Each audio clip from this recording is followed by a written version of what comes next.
Hey everybody, we'll make a video here on my dx6. It's a dx6e and some mods I've done to it. I think you all would like what I did to it, and we'll check it out here. As you can see, there's the recruit on the ceiling. I really enjoy the recruit. I wanted something with a little bit better distance, so I've modified the dx6e.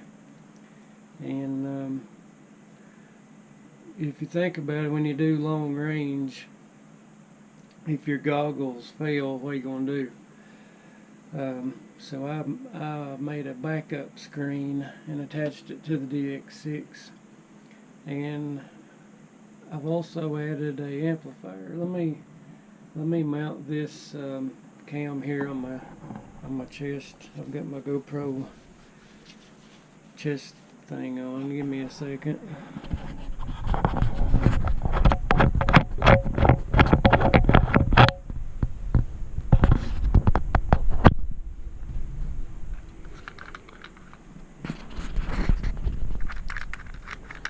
And I'll walk you all through the mods I've done.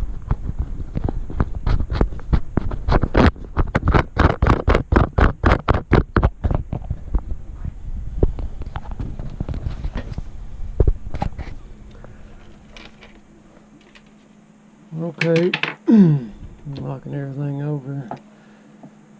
This is my dx6e.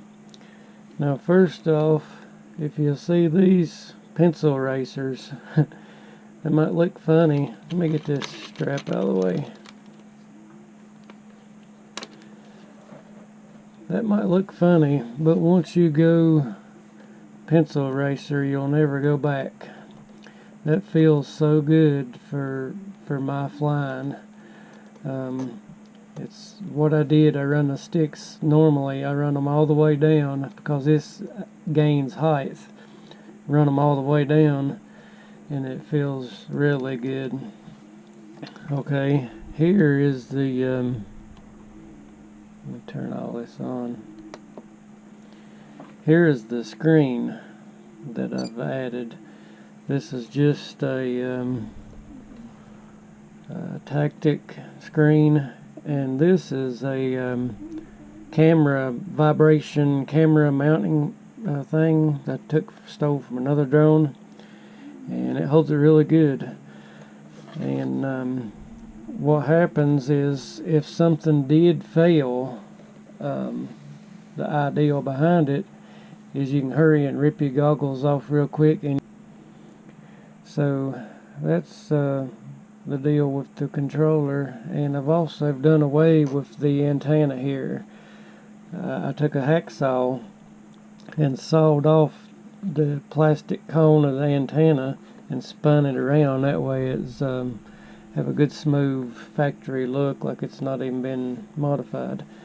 And there's a cutout right here on the inside. If you ever had a dx6 apart, it's already pre-drilled for this connector. All you have to do is take a razor blade and cut it out, run the antenna out right there. Now this dx6 is 3 watts. Yes, it's 3 watts. Like one of my previous videos with the orange RX T6 controller that you've seen the sunhans amplifier on the back. What I've done with this, I mounted it on the inside. It has a 3 watt sunhans amplifier right here on the inside.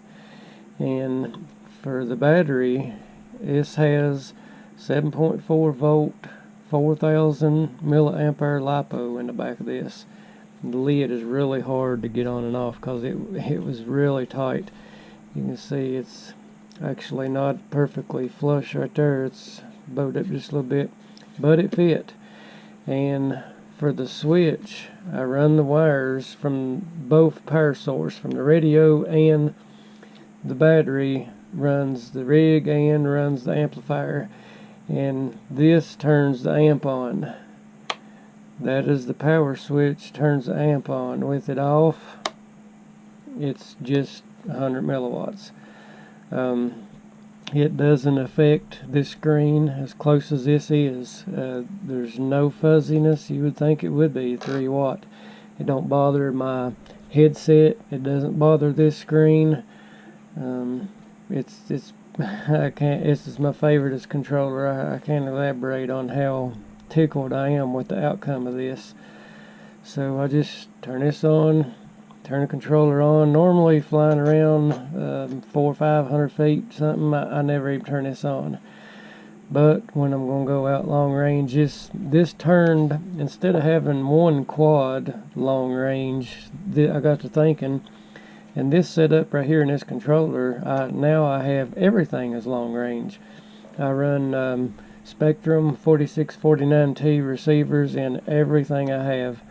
All the drones, the Recruit, everything I have is now tied through this controller. So at the flip of the switch, makes everything I have a long range quad or plane or whatever. And the range on this is ridiculous. I can go I've been behind multiple buildings out to a mile. Been behind a little general, a school. I've had 3 buildings between me and the quad, and be a mile away and still have a solid link. It's a really good mod. I'm tickled with. Now, a lot of you may be concerned with 3 watts of this antenna so close to you. I'm a helm operator, and I've been on ARRL's website, and they have a calculator. It's RF exposure levels, the distance, the frequency, the power you're running. You've got to compensate and add the dB gain of your antenna and everything. And this is still fine for the FCC exposure level on a human body, because I was concerned with having this 3 watts at 2.4 so close to me on an omnidirectional antenna. So it's pushing it. Actually, it only passes for a 30-minute interval. So that's controlled. Uncontrolled space is longer than 30 minutes, and it does not pass. Thought y'all would enjoy seeing the mods I've done. I should have done a build video step by step, doing all this and everything, but I'm not a big YouTuber. I don't get paid for this, or anything. So when I hit on something, it's cool. I'll throw it on here. But mainly I'm practicing and flying and trying to get my flying skill high enough to have a good video and good YouTube. These guys inspire me, Nurk and Joshua Bardwell. Gosh, he's just so intelligent. I really love watching all these guys' videos, and inspires me to come up with this stuff and do things. And just something as simple as these pencil erasers, you wouldn't believe how it's changed my flying. But hope y'all enjoyed, and any questions, shoot me a message, and you guys take care. Hope you enjoyed it.